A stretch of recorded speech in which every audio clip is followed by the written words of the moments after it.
안녕하세요. D-14일 행정사 2차 대비 민법 계약입니다. 출제 유력한 테마 위주로 살펴보는 시간이죠. 문제 2번. 네.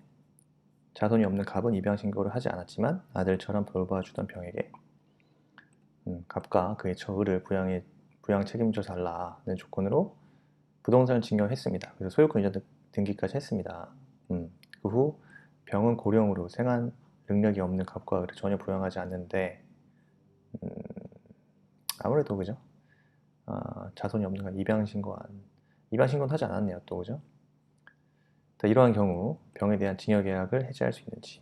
자, 문제 제기입니다. 문제 제기. 부담부 증여가 문제가 되고요. 그죠? 그 다음에 일단 부담부 증여에 있어서 부담의 의무는 상대방이 자신의 의무를 이행하지 아니할 때 증여 계약이 이행되어 있다 하더라도 계약 해지할 수 있는지가 문제되죠. 그래서 부담부 증여가 문제가 되고 입니다. 의요? 부담부 증여라 수중자가 증여를 받은 것과 동시에 증여자 또는 제3자에게 일정한 부담으로 하는 부관을 갖는 증여죠. 그래서 상대 부담 있는 증여라고 규정되어 있습니다. 상대 부담 있는 증여라고 민법상. 그래서 요건이요. 자, 요건 첫째, 자 수중자의 반대 급부를 요구하는 증여일 것. 그래서 증여자의 증여에 대한 반대 급부로 수중자가 일정한 급부를 부담하는 증여 계약이죠. 그 다음에 증여의 가치가 부담의 가치보다 더 클 것. 그렇습니다. 그래서 부담부 증여도요, 증여이기 때문에 부담의 가치가 증여의 가치보다 크지 않아야 됩니다. 그렇죠?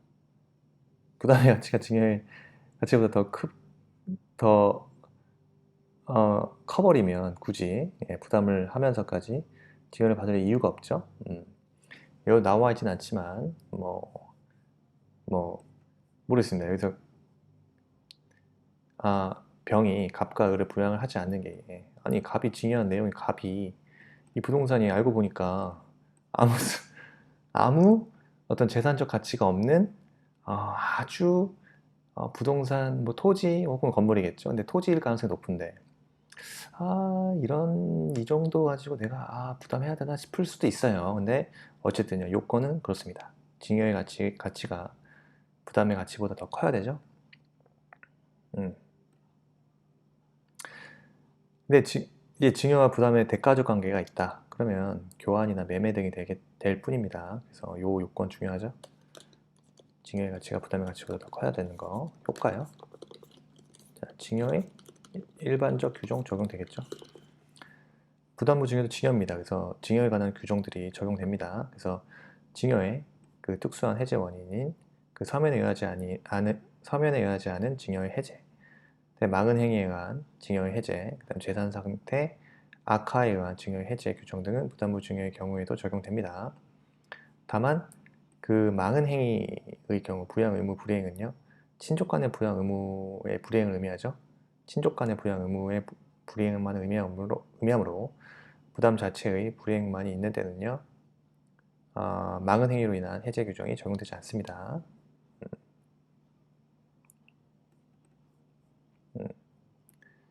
그리고요, 부담부 증여의 특수한 효과요. 자, 부담부 증여는요, 부담의 대가적 성질로 인하여 특수한 효과가 있는데요.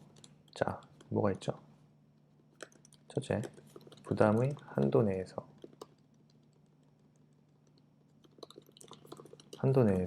쌍무계약 그 규정이 준용이 된다는 거죠. 부담의 한도 내에서만 쌍무계약과 유상계약의 성질을 겸유하고 있기 때문에 부담의 한도 내에서는 뭐 동시행 항변권이라든가 뭐 위험 부담, 그 다음에 매도인과 같은 담보 책임 등이 적용됩니다. 따라서 목적물에 하자가 있는 경우에도요, 수중자는 하자 있는 목적물의 가치가 부담보다 작은 경우에만 손해배상 청구를 할 수 있겠죠.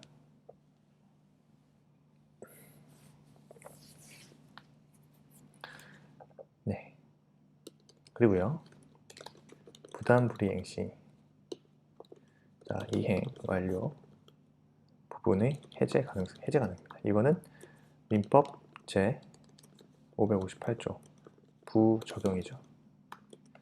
그래서 징여계약이 이행되었더라도요. 상대방이 부담을 이행하지 않은 경우 징여자는요. 채무 불이행을 이유로 법정의 채권 행사할 수 있습니다. 그래서 징여계약이 이행되었더라도 상대방이 부담을 이행하지 않은 경우 징여자는요. 채무 불이행을 이유로 법정의 채권 행사 가능하죠. 부담이 무효입니다. 부담이 무효. 부담이 무효가 된다 하더라도 원칙은 징여계약 자체가 무효로 되지 않죠. 그런데 반대로 징여계약이 무효 또는 취소가 되면 부담도 당연히 소멸되죠. 통설이에요. 그렇습니다. 그래서 문제의 해결입니다. 자, 상대 부담 있는 징여에 대해서 민법 561조 쌍무계약에 관한 규정이 준용되어 부담 있는 상대방이 자신의 의무를 이행하지 아니할 때는요. 징여 계약이 이미 이행되어 있다 하더라도 징여자는 계약 해지할 수 있습니다. 그리고요. 부담부 징여에 있어서 쌍무계약에 관한 규정이 준용되기 때문에 부담 의무 있는 상대방이 자신의 의무를 이행하지 아니할 때 비록 징여계약이 이행되어 있다 하더라도 그 계약 해지할 수 있죠. 그리고 556조 1항 2호에서 규정되어 있는 부양 의무라는 것은 민법 974조에서 규정되고 있는 직계 혈족 및 그 배우자 또는 생계를 같이 하는 친족 간의 부양 의무를 가리키는 것으로서 그 친족 간이 아닌 당사자 사이의 약정에 의한 부양 의무는 이에 해당하지 아니하기 때문에 이 사건 부담분 증여는 556조 그 다음에 558조 적용되지 않겠습니다. 따라서 이 사안에 있어서 갑은 병에 대해서 위 부동산의 징여계약을 해제하고 소유권 이전을 청구할 수 있겠죠. 네. 그렇습니다. 특수한 효과에 대해서 우리가 이번에 정확하게 알고 넘어가겠습니다. 그다음에 한도 내에서 쌍무계약이 준용되고 부담 불이행 시 이행 완료 부분 해제 가능하다. 558조 적용되지 않고 또 징여계약이 있더라도 상대방이 부담을 이행하지 않는 경우 징여자는 채무 불이행의 이유로 법정 해지권 행사가 가능하다. 이 부분 중요하겠죠. 부담이 무효가 된다고 하더라도 징여계약 자체가 무효로 되지 않는다는 게 통설이고요. 그 반대의 경우 또 있죠. 뭐 징여계약이 무효 또는 취소가 되면 부담은 당연히 소멸합니다. 자, 문제에서 따라서 그 징여계약 해지할 수 있죠. 네, 소유권 이전 청구할 수 있습니다. 비록 그 상대 부담 있는 징여에 대해서 이유는 그 561조에 의하여 쌍무계약에 관한 규정이 준용되기 때문에 부담 의무 있는 상대방이 자신의 의무를 이행하지 아니할 때에는 징여계약이 이미 이행되어 있다 하더라도 징여자는 계약 해지할 수 있고 이때 558조, 555조 적용되지 않습니다. 됐습니다.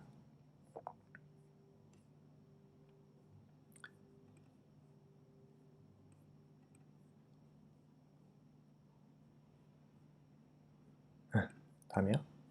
매매 예약의 완결권. 이거 많이 봤죠? 의의는 예약 완결권이란 것은 매매 1방에 기하에서 예약상의 권리자가 예약 의무자에 대해서 매매 완결의 의사표시를 할 수 있는 권리죠. 그죠? 자, 권리자의 일방적 의사표시에 의해서 본계약인 매매를 성립시킨다는 점에서 형성권적 성격이죠. 그래서 의의요. 예약 완결권이란 것은 매매의 일방 예약에 기하여 예약상의 권리자가 예약 의무자에게 매매 완결의 의사표시를 할 수 있는 권리. 성립 요건입니다. 자, 예약 완결권이 유효하게 성립하기 위해서 전제가 되는 매매 예약이 유효하게 성립해야 하겠죠. 따라서 예약의 터자가 맺어질 본계약의 요소가 매매 목적물, 이전 방법, 매매 가액 및 지급 방법 등의 내용이 확정되어 있거나 확정할 수 있어야만 하겠죠. 자, 그래서 성립 요건, 예약의 터자가 맺어질 본 계약의 요소가 되는 매매 목적물이나 매매 이전 방법, 방법, 그다음에 매매 가액 및 지급 방법 등의 내용이 확정되어 있거나 확정할 수 있어야겠죠. 왜요? 예약 완결권이 유효하게 성립하기 위해서는 전제가 되는 매매의 예약이 유효하게 성립돼야 되기 때문에 확정될 수 있어야 되는 거예요. 그래서 매매 목적물 이전 방법, 매매 가액, 지급 방법 등의 내용이 확정되어 있거나 확정할 수 있어야 돼요. 그리고 대항력과 양도성이요. 양도성. 자, 부동산 물건 이전을 위한 예약인 경우 가등기 할 수 있고 이때 제3자에 대하여 대항력 가지죠. 또한 예약 완결권은 양도할 수 있습니다. 가등기 할 수 있고 제3자에게 대항력을 가지게 되고 양도할 수 있고 특히 예약 완결권이 가등기 되어 있는 경우에 그 가등기에 부기등기를 함으로써 가등기를 이전 등기하면요 예약 완결권 제3자에게 예약 완결권을 부기등기 그래서 부기등기로서 가등기를 이전 등기를 하면 이때 예약 완결권은 제3자에게 대항력 생기죠. 그런데 가등기가 되어 있지 않은 경우 채권 양도의 대항 요건을 갖춰야만 예약 의무자에게 대항할 수 있고요. 그래서 가등기가 되어 있는 경우는요 부기등기가 되고 가등기 이전 등기가 됨으로써 가등기 부기등기로서 가등기를 이전 등기하면요 예약 완결권은 제3자에게 대항력을 발생하죠. 대항력이 생기죠. 자, 행사 방법입니다. 행사 방법. 예약 완결권자가 예약 의무자에게 행사하죠. 자, 예약 완결권은 특별한 약정이 없으면 자, 매수인이 갖는 것이 실정입니다. 또 예약 완결권이 양도된 경우 그 양수인에게 있고요. 자, 예약 완결권의 상대방은요 예약 의무자이므로 예약 의무자가 목적물을 제3자에게 이전한 경우 원칙적으로 예약 의무자에게 행사해야 합니다. 다만 자, 말씀드린 건 예약 완결권이 가등기 된 목적 부동산이 제3자에게 이전됐어. 그때 가등기 의무자인 당초의 예약 의무자에 대해서만 행사해야겠죠. 이때 예약 권리자가 당초의 예약 의무자를 상대로 가등기에 기한 본등기를 청구하게 되면요. 이때 예약 권리자가 당초의 예약 의무자를 상대로 가등기에 기한 본등기 청구하면 이때 제3자의 소유권 이전 등기는 밀리죠. 가등기의 순위 보존 효력에 의해 어떻게 되죠? 직권 말소됩니다. 직권 말소된다. 네. 그래서 주로 매수인이 특별한 약정이 없어 매수인이 예약 완결권을 갖는 게 거래의 실정입니다. 자, 그리고요 5번 행사의 효과요. 자, 행사의 효과. 매매 예약 완결권 행사로서 본계약이 성립하죠. 본계약이 성립하는 것. 본계약이 성립하는 것. 이때 상대방이 이에 불응하면 본계약상의 의무에 대한 이행 그 자체를 소구할 수 있죠. 자, 예약 완결권은 형성권이므로 자, 예약 완결권에 대한 승낙을 필요로 하지 않기 때문에 필요로 하지 않고요. 예약의 이행을 소구할 필요가 없다. 그래서 효과적으로 본계약이 성립하지만 예약 완결권 형성권이기 때문에 예약 완결권에 대한 승낙을 필요로 하지 않고요. 예약의 이행을 소구할 필요가 없습니다.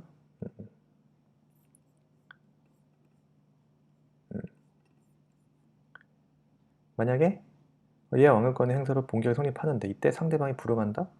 그럼 본계약상의 의무에 대한 이행 그 자체를 소구할 수 있습니다. 소구할 수 있습니다. 예약 완결권이 형성권적 성격이죠. 예약 완결권은 승낙을 필요하지 않고요. 그냥 예약의 이행을 따라서 예약의 이행을 소구할 필요가 없기 때문에 그냥 예약 완결권 행사로 본계약 성립하는 거예요. 네. 본계약 성립해요. 뭐 상대방이 뭐 불응한다고 해서 뭐 되는 게 아니라 예약 완결권의 형성권으로서 예약 완결권에 대한 승낙은 필요하지 않기 때문에 예약상에 그 예약의 이행을 소거할 필요가 없습니다. 네. 소거할 필요가 없다. 그 다음에 행사 기간이요. 자, 당사자의 약정 있는 뒤에는 약정 기간이겠죠? 약정 기간. 근데 약정 기간이 없어. 그러면 10년의 제척 기간. 도가 전에 행사합니다. 특히 예약 완결권의 행사의 시기에 대한 특약이 있는 경우 예약 완결권은 그 시기로부터가 아니라 당초의 권리 발생 10년이 경과하면 소멸합니다. 이게 판례고요. 자, 한편 약정 기간이 없는 경우 예약 의무자는요. 자, 상당한 기간을 정해서 상대방이 최고할 수 있고요. 이 경우 그 기간 내에 확답을 받지 못한 때는요. 그 예약의 효력은 상실합니다. 예약 완결권도 당연히 소멸하겠죠. 자, 그래서 자,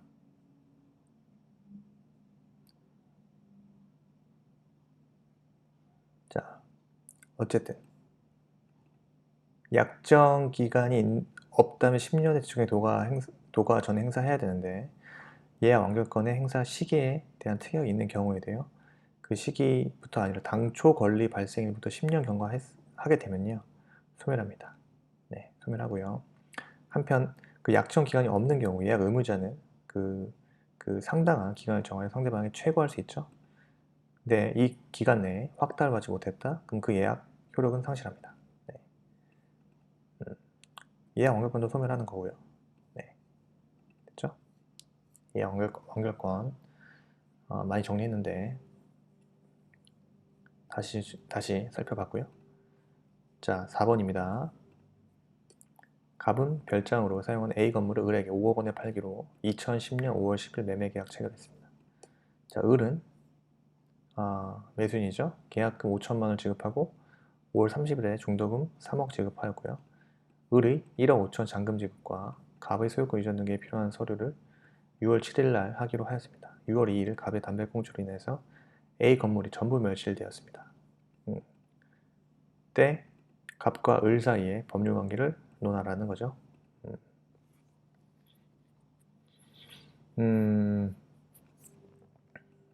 그래서 1번 논점의 제기요.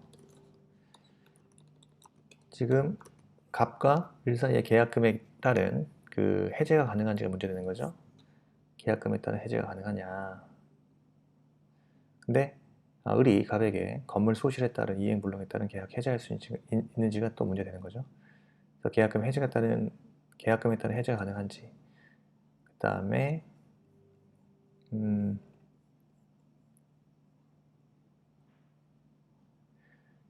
그리고요 6월 2일 담배꽁초로 인하여 건물이 전부 소멸됐어. 그때 을이 갑에게 건물 소실로 소실에 따른 이행불능에 따른 계약의 해제를 할 수 있는지. 그러면은 자, 계약금 해제 어떻게 되겠죠? 당사자 1방이 착수할 때까지 이행에 착수할 때까지 교부자는 포기할 수 있고요. 수령자는 이를 그 100을 상환하여 매매계획 해체할 수 있죠. 그래서 이행 불능에 따른 해제입니다. 자, 요건이요. 자, 요건.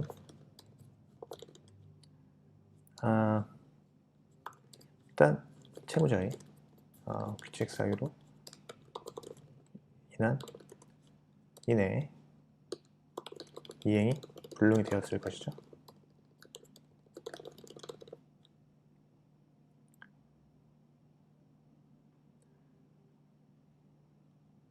그 다음에요. 채권 성립 후 이행이 불능이 되어야 됩니다.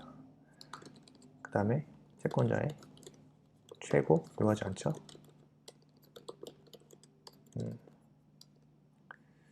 채무자의 귀책 사유로 인한 이행이 불능이 되는 거예요. 그래서 이행 불능이 되려면요. 자, 이행이 불가능해야 되고요. 그 다음에 이행이 불가능해야 되겠죠. 다음에 채무자의 책임 있는 사유로 불능이 돼야겠죠. 그 다음에 이행 불능이 위법해야겠죠.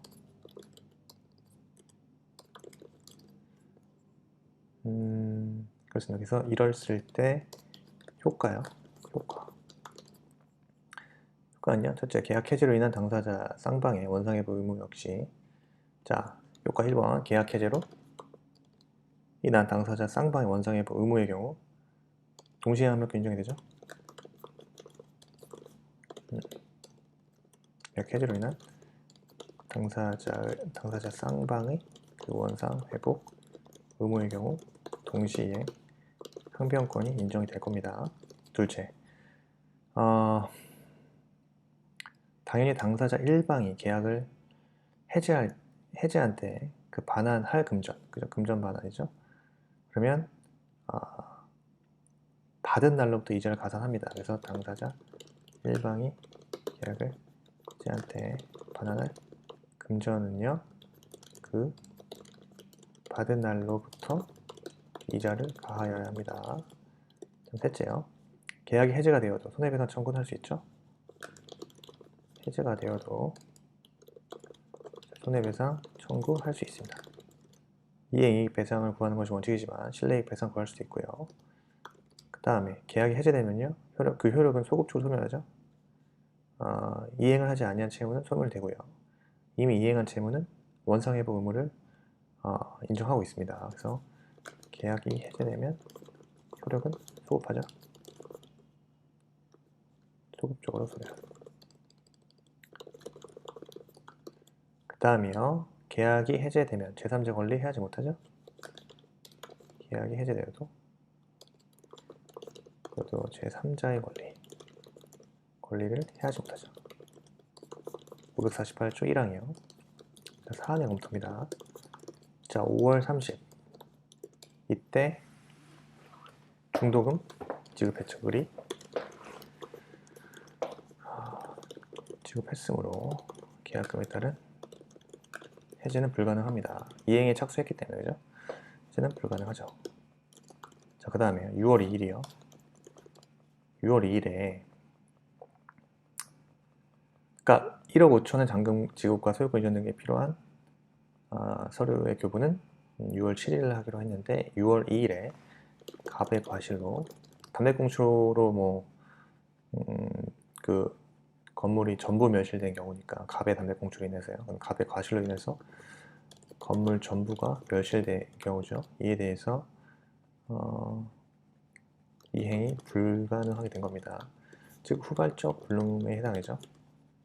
후발적 불능으로 자 채무 분리행에 따른 이행 불능에 해당하겠죠. 자, 을은 갑에게 건물 멸실에 따른 이행 불능에 따른 자, 을은요 갑에게 건물 멸실에 따라 그 이행 불능에 따른 뭐죠? 계약 해지를 할 수 있겠죠.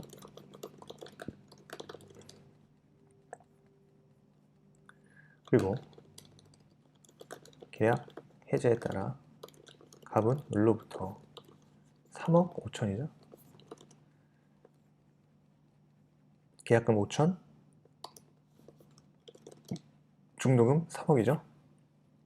그래서 3억 5천만 원, 5천만 원에 대해서 원상회복 의무가 있죠. 원상회복 하여야 하죠. 받은 날로부터 그렇죠? 이자를 가하여서 금전 반환해야죠. 자, 그리고요. 계약이 해제되어도요. 을이 입은 손해에 대해서 갑은 배상해야 됩니다. 그리고 을이 입은 손해가 있다면 손해에 대하여 계약이 해제되어도 갑에 대해서 손해배상 책임이 있죠. 배상을 하여야 합니다. 네, 됐습니다.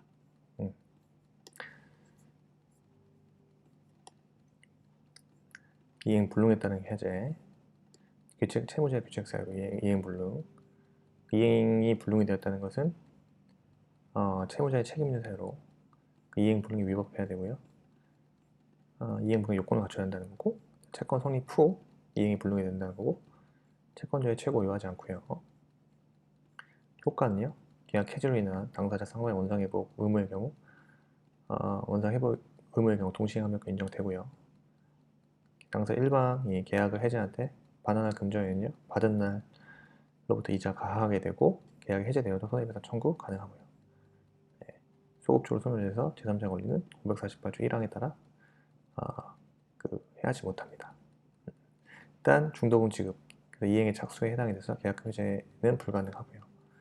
갑의 과실로 6월 2일에 이행이 불가능한 경우가 됐고, 때는 후발적 불능이 됐죠. 채무 불행에 따른 이행 불능에 해당해서 을은 갑에게 건물 멸실에 따른 이행 불능에 따른 계약 해제할 수 있고요.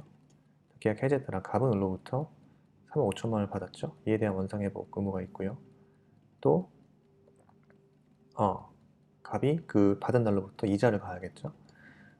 또 계약 해지가 되어도 을이 입은 손해가 있다면 갑은 그 손해배상 책임이 있습니다. 때 이행이익을 구하는 것이 원칙이죠. 물론 실내이익 배상 못 구하는 건 아니다. 구할 수 있는데 이행이익 배상을 구하는 것이 원칙입니다. 네, 됐습니다. 이 정도만 뭐 간단하게 살펴도 되겠고요. 저장이 돼 있으니까 문제가 답이 돼 있었고요. 갑과 을은 마찬가지 문제네요. 방금 전 봤던 문제가 똑같습니다. 비슷합니다. 그래서 위험 부담에 대한 문제인 사례고요. 40점인데 목차는 그렇게 길지 않습니다. 갑은 을에게 갑 소유의 주택을 팔기로 하는 계약 체결하였는데 위 계약 체결 이후 원인을 알 수 없는 화재로 인해서 주택이 소실되었습니다. 이때 위험 부담에 관한 민법의 태도와 을이 위 계약에 따라 주택의 매수 대금을 갑에게 지급해야 하는지 여부 설명해라 이거죠. 자, 문제 제기. 자, 사안의 경우 후발적 불능으로 계약의 실현이 불가능한 경우 위험을 누가 부담하냐? 또 쌍방의 규책 사유 없이 계약 실현이 불가능한 후발적 불능이 있는 경우 민법은 어떻게 됩니까? 원칙적으로 채무자 위험 부담주의를 택하고 있죠. 그래서 위험 부담에 대해서 논의할 때 유효하게 성립한 쌍무계약에서 당사자 1방의 채무가 후발적으로 채무자에게 책임 없는 사유로 이행 불능이 되어 소멸했다. 그 위험, 불이익이죠. 누가 그 불이익을 부담하느냐가 문제가 위험 부담이고요. 민법은 원칙적으로 채무자 위험 부담주의를 택하죠. 예외적으로 채권자 위험 부담주의를 택하고 있죠. 물론 위험 부담에 관한 규정은 임의 규정이기 때문에 특약으로 달리 정할 수 있습니다. 그래서 채무자 위험 부담주의의 성립 요건은요. 일단 쌍무계약이 유효하게 성립해 있어야 됩니다. 그리고 후발적 불능이어야 돼요. 쌍무계약 성립한 후에 당사자 1방의 채무가 사실상 또는 거래관념상 후발적으로 불능이 되어야 된다는 거죠. 후발적 불능이어야 되고 채무자 채권자에게 모두 규책 사유가 없어야 됩니다. 그럼 효과요? 효과. 일단 전부 불능과 일부 불능의 경우 나눌 수 있겠죠. 일단 전부 불능의 경우에 있어서 채무자의 채무가 쌍방의 규책 사유 없이 전부 불능이 된 경우에는요. 쌍방 채무 모두가 소멸하죠. 따라서 채무자는요. 자기 채무를 면하지만 동시에 그것과 의존관계에 있는 채권자의 채무도 소멸하죠. 채권자의 반대급부에 대한 이행을 청구하지 못합니다. 따라서 채무자가 이미 반대급부를 받았다? 이는 부당이득으로 상대방에게 반환해야 합니다. 일부 불능인 경우는요. 일방의 급부와 규책 사유 없이 일부만 불능이 된 경우 민법 규정이 없지만 그 쌍무계약의 결련관계를 근거로 채무자는 불능이 생긴 범위에서 채무를 면함과 동시에 불능에 대한 부분에 비례해서 반대급부에 대한 채권이 감축된다고 보고요. 그 다음에 대상 청구권에 대해서는 이제 명문의 규정은 없지만 통설은요. 쌍무계약의 관계를 유지하는 데 필요한 경우 대상 청구 인정합니다.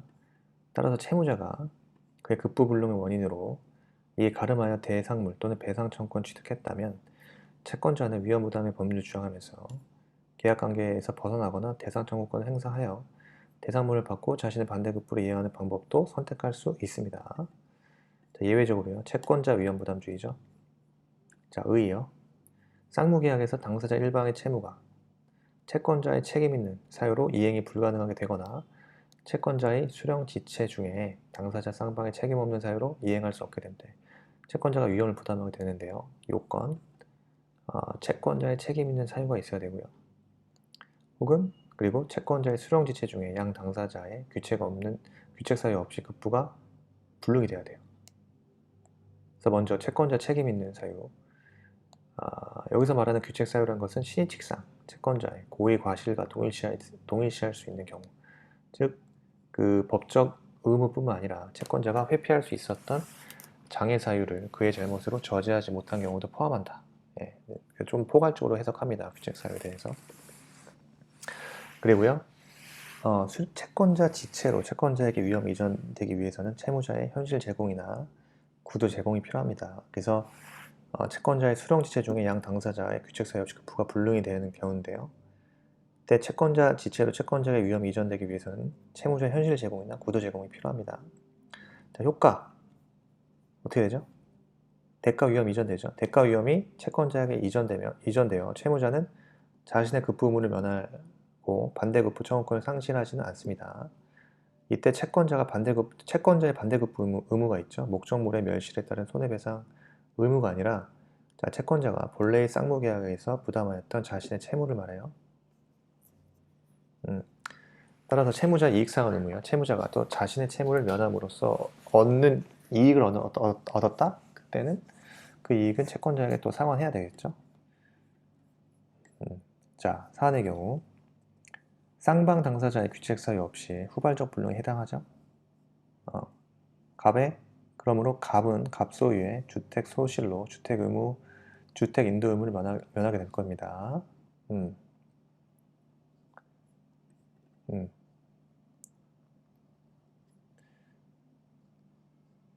주택 인도 의무를 면하죠. 따라서 을에게 매매대금의 지급을 청구하지는 못하죠. 매매대금의 지급을 청구하지 못하게 되며 을 또한 매매대금 지급 채무는 부담하지 않게 됩니다. 이 경우 을이 계약 체결 후에 갑소유 주택 소실 전 계약금이나 대금의 일부를 지급하였거나 갑소유 주택 소실 후에 그 사실을 모르고 대금을 지급하였다면 이때 을은요 갑에게 위 지급한 돈을 부당이도록 반환 청구할 수 있습니다.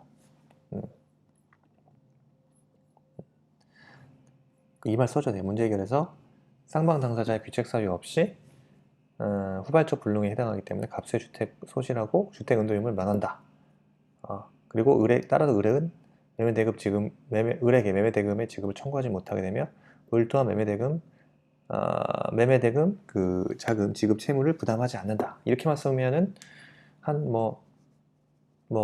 당연히 기본 점수는 포함이 되지만 이 경우를 써줘야 되는 거예요. 그 이후에 이 경우에 문제 해결해서 이 경우 을이 계약 체결 후에 갑소유의 주택 소실 전 계약금이나 대금의 일부를 지급하였거나 갑소유의 주택 소실 후에 그 사실을 모를 수 있잖아요. 대금을 지급하였다면 계좌에 채울 수 있잖아요. 을은 갑에 대해서 부당이득 지급할 수 있다. 위 지급한 돈을 부당이득으로 반환 청구할 수 있다. 이 말도 써주면 좋다 이거죠. 네, 일단 오늘 주말입니다. 그래서 토요일인데요. 1세트는 이 정도 하고요. 4문제만 하고요. 또 추가적으로 훈련하면 되겠습니다. 감사합니다.